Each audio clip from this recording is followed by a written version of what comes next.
नमस्कार आदरणीय दर्शक मित्रहरू, यहाँहरूलाई फेरि पनि हामीहरूको युट्युब च्यानलमा स्वागत छ र म प्रस्तुत भइसकेको छु ज्योतिष गुरु मेघनाथ रेग्मी। विगतका दिनमा जस्तै आज पनि हजुरहरू समक्ष ज्योतिष शास्त्रसँग सम्बन्धित केही जानकारीमूलक कुराहरू लिएर उपस्थित भइसकेको छु। हामीहरू हरेक व्यक्तित्वलाई हामीहरूका चारवटा आश्रमहरूमध्ये जब गृहस्थ आश्रममा प्रवेश गरिन्छ अथवा विवाह गरिन्छ तब हरेक व्यक्तित्वलाई सन्तानको इच्छा रहने गर्दछ। सन्तानमा छोरा अथवा छोरी जुनसुकै सन्तान पनि बराबरी रहने कारणले गर्दाखेरि सन्तानको इच्छा रहन्छ। धेरै व्यक्तित्वहरूको सोच विचार के हुन्छ त भन्दाखेरि दुई सन्तान ईश्वरको वरदान भने जस्तै दुईटा सन्तानमा एउटा छोरा होस् एउटी छोरी हुन् भन्ने बारेमा हरेक व्यक्तित्वलाई इच्छा भइ नै राखेको हुन्छ। तर संयोगवश त्यस्तो नभइदिरहेको हुन्छ। कति व्यक्तित्वहरूको धेरै छोरा भइदिन्छन् अथवा दुईटा तीनटा छोरा भइदिन्छन् तर छोरी भइदिरहेका हुँदैन। त्यसैगरी कति व्यक्तित्वहरूको दुईटा तीनटा छोरी तर छोरा नभइदिरहेको अवस्था हुन्छ। आज म हजुरहरूलाई ज्योतिष शास्त्र अन्तर्गत रहेर गर्भधान मुहुर्तको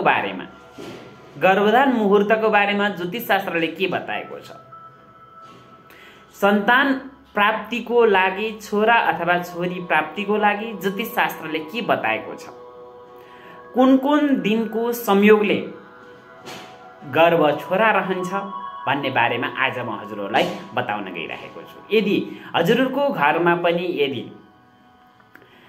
दुई सन्तान छन् तर छोरा अथवा छोरी भइदिरहेको अवस्था छ भने आज विशेष गरेर मैले बताउन गइरहेको कुरामा छोरी भएका व्यक्तित्वहरूले विशेष गरेर यो भिडियोलाई हेर्नुभयो बुझ्नुभयो भने हजुरको घरमा पुत्रको आगमन हुन सक्दछ।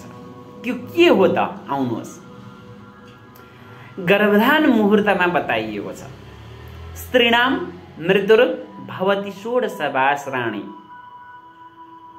जब स्त्री गर्भवती हुनलाई कहिले योग्य हुन्छन् त भन्दाखेरि जब उनी रजस्वला हुन्छन्। त्यसको रजस्वला भएको 16 दिन भित्रको टाइममा उनी गर्भ धारण गर्नको लागि उनी योग्य रहन्छन्। रजस्वला भएको मासिक धर्म देखिएको 16 दिन भित्र उनी गर्भ धारण गर्न सक्ने अवस्थामा रहँदाखेरि सुरुका 4 रात्रि वर्जित गरिएको छ अथवा त्यो 4 रात्रिमा श्रीमान श्रीमतीको समागम हुनु हुँदैन भनिएको छ। त्यसैगरी पञ्चम रात्रिदेखि 16 रात्रिको बीचमा यदि हजुरलाई घरमा छोरा भइदिरहेका छैनन् भने पञ्चम रात्रिदेखि 16 रात्रिसम्मको बीचको समयमा युग्मासु रात्रि सुनरा विषमासु नार्य बताइएको छ शास्त्रमा। युग्म अथवा जोडी, हामीले जोड र बिजोड हामीलाई थाहा छ। बिजोड दिन र जोड दिन। जोड दिन भनेको कहिले त भन्दाखेरि 4 दिनसम्म समागम गर्नु भएन, वर्जित छन् 4 रात्रिहरू। 5औं रात्रिदेखि 16 रात्रिसम्मको जोड दिन अथवा 6, 8, 10, 12, 14 र 16 यी जोड रात्रिहरू हुन्।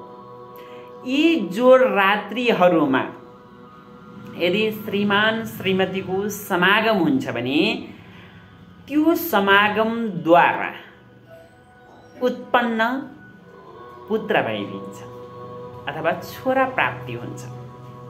यदि हजुरहरूलाई छोराको कामना अथवा छोराको इच्छा लागिरहेको छ भने हजुरले अब विचार गर्नु पर्यो हजुरकी श्रीमती कुन दिन महिनामारी अथवा रजस्वला भएकी छिन्।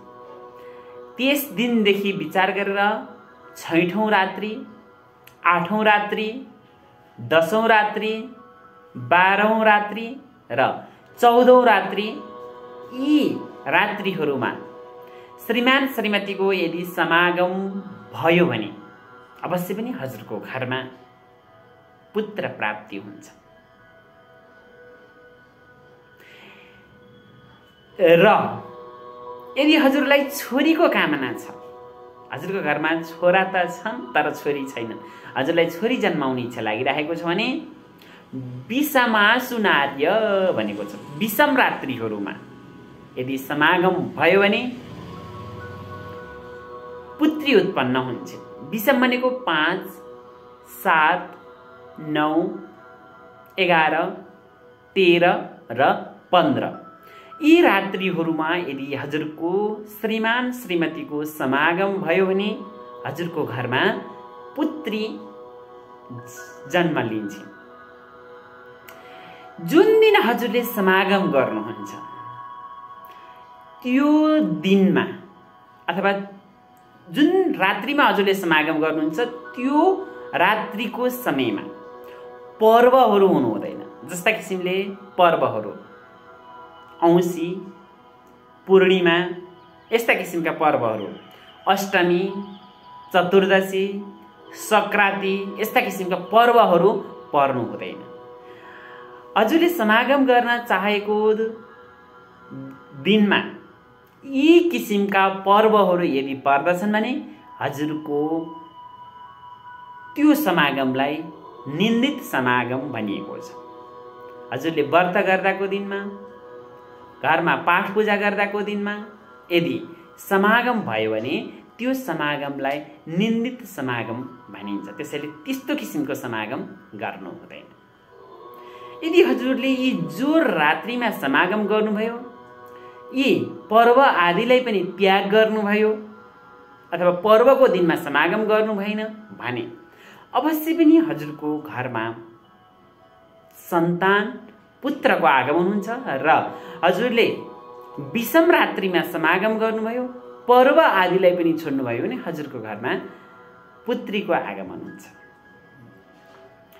यदि हजुरको जन्म कुण्डलीमा कुनै संयोगवश सन्तान प्राप्तिको लागि कुनै समस्याहरू छैनन् भने यो मुहुर्तमा हजुरले समागम गर्दा अति राम्रा किसिमका सन्तानहरू प्राप्त गर्न सक्नुहुन्छ। राम्रो भन्नाले कस्तो?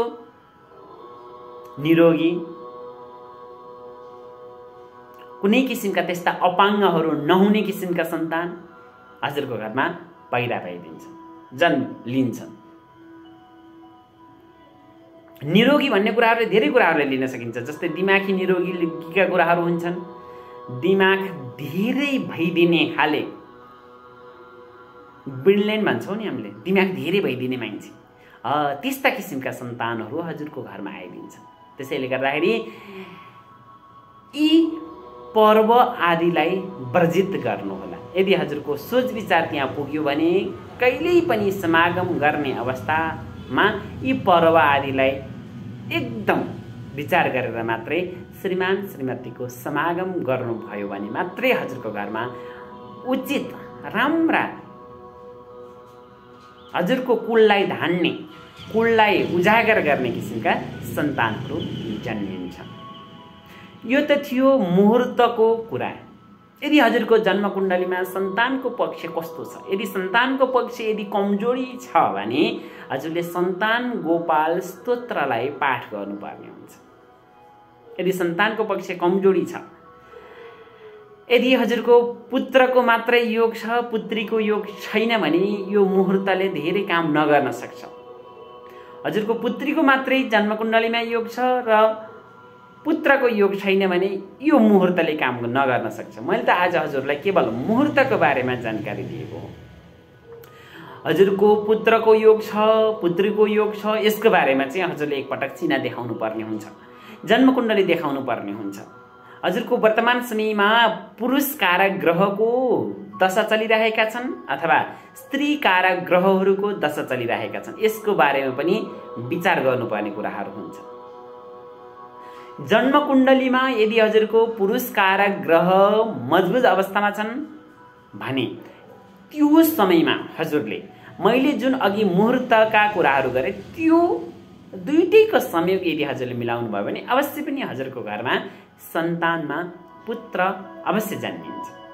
धेरै व्यक्तिहरूको सोच विचार इच्छालाई मध्यनजर गर्दै आज हजुरहरू समक्ष सन्तानहरूमा छोरा जन्माउने विशेष किसिमको उपाय र छोरी जन्माउने विशेष किसिमको समागमको टाइमलाई आज म ज्योतिषशास्त्रले बताएका कुराहरू विवेचना गरेको छु। यो जानकारी हजुरहरूलाई कस्तो लाग्दछ? अवश्य पनि हजुरहरूको घरमा छोरा छोरी के छन् अथवा हजुरलाई के जन्माउने इच्छा लागिरहेको छ अब आगामी दिनमा कमेन्ट बक्समा कमेन्ट गर्नुहोला। र हजुरको जन्मकुण्डलीमा यदि सन्तानको योग छोरा छोरी दुवैको योग छ अथवा छैन यसको बारेमा यदि हजुरहरू हामीहरूसँग सल्लाह जानकारीहरू लिन चाहनुहुन्छ भने हामीहरूलाई सिधा सम्पर्क गर्न सक्नुहुन्छ अथवा कमेन्ट बक्समा आफ्नो डेट अफ बर्थ र टाइम छोडिदिन सक्नुहुन्छ। यदि हजुरले कुनै कुराहरू बुझ्नु भएको छैन भने पनि तल कमेन्ट बक्समा कमेन्ट गर्नुहोला भन्दै आज हजुरहरू समक्षबाट म ज्योतिष गुरु मेघनाथ रेग्मी बिदा हुन चाहन्छु। हस्त नमस्कार, जय होस्।